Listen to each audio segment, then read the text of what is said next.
Here, sister, got my time. I'm going to read it. It's sad the number of preachers and lay members alike who have come through this ministry who have never said thank you for the opportunity you gave me. Come on. The years, your time you invested in me, but are now in other places making deposits in another man's field with the investment you deposited in them. It's wrong not to say thank you. Amen.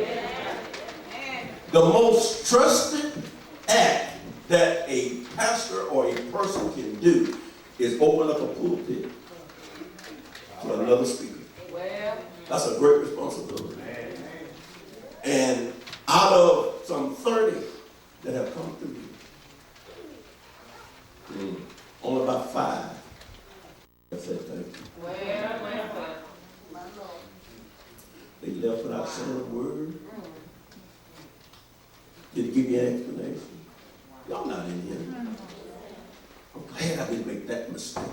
I made mine. The next 6 weeks I'll be telling you about all of mine. But I'm glad I didn't make that one. Amen.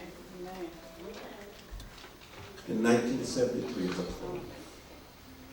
when the Lord came into my life at the nightclub, I told my testimony. Labor Day night, a few minutes before 8, and he came into my life.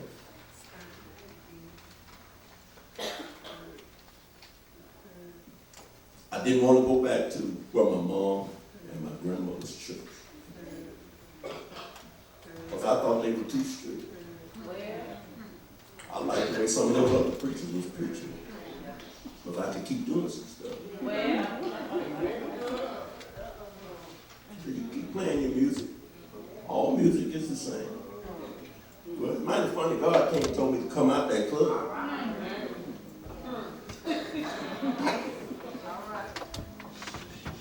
And so what I did was, I found a real nice, good church that I'd known for years. I knew the former pastor, I knew the current pastor. And we made an agreement that we were going to shake up Texas. I was all out the wilderness because God spoke to me and said, go home. Go down to that little country church. The little country bumpkins. Stomping around, making a lot of noise. At the altar, patting their hands and asking God to fill them with His Spirit. I didn't really want to, a little more sophisticated than that. I didn't want to pat my hand and work up a sweat. Back in those days, I had a goatee. And I made a little W right here. Had my little mini fro. Had my goatee. I had to start cutting that about 25 years ago. It turned white. Everything was still black. That was white. I think God was just trying to tell me something.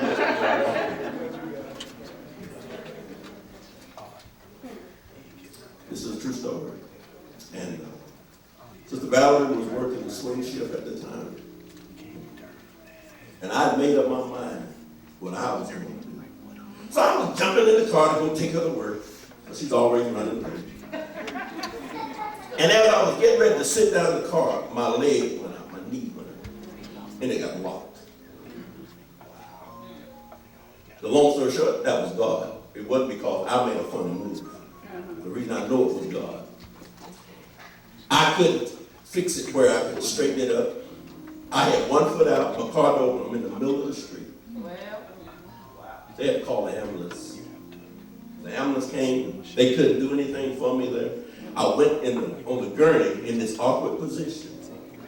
But God had blocked my knee. One day, I don't care how I know. Sister Valerie called my mom. My mom gets down to the hospital. You had to wait in the emergency room. St. Michael was downtown at that time. I'm in the emergency room. No, watch this. Back in those days, the ambulance was $25. Thank God. But that was $25 I didn't have. The emergency room was like 90. Tall. With the gauze and everything. And I'm laying on the deal, waiting on a doctor. And my mom is standing there and she's kind of stroking my head. And I'm like 22, 21, 22. God spoke to me. He said, because you're not right, I locked you. And in myself, I said, yes, Lord. And my knees straightened up. That's why I know.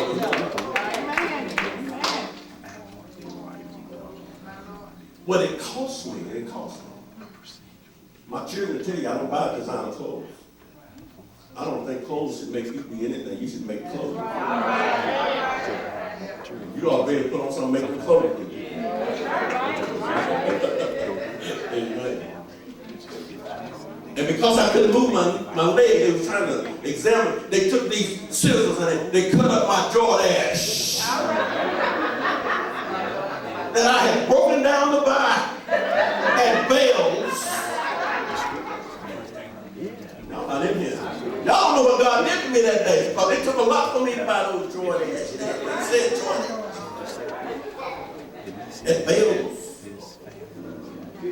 And he cut them where it wasn't in the seam. I couldn't repair them. I lost my jeans. I had to pay for animals and emergency rooms. It cost. Because God had been talking to me, but I wouldn't listen. But when he locked at me, and he wouldn't let it straighten out, it was so painful that they literally, I had left the car in the middle of the street, and I was able to kind of just stand up, but and I can't even demonstrate how my leg was. It was just crazy locked. And see, there's Bible for that when God smote Jacob on the hip. And the Bible says he limped the rest of his life. God, did he get in your joint? Y'all not in here. He fixed that joint, but I couldn't walk. And it cost me.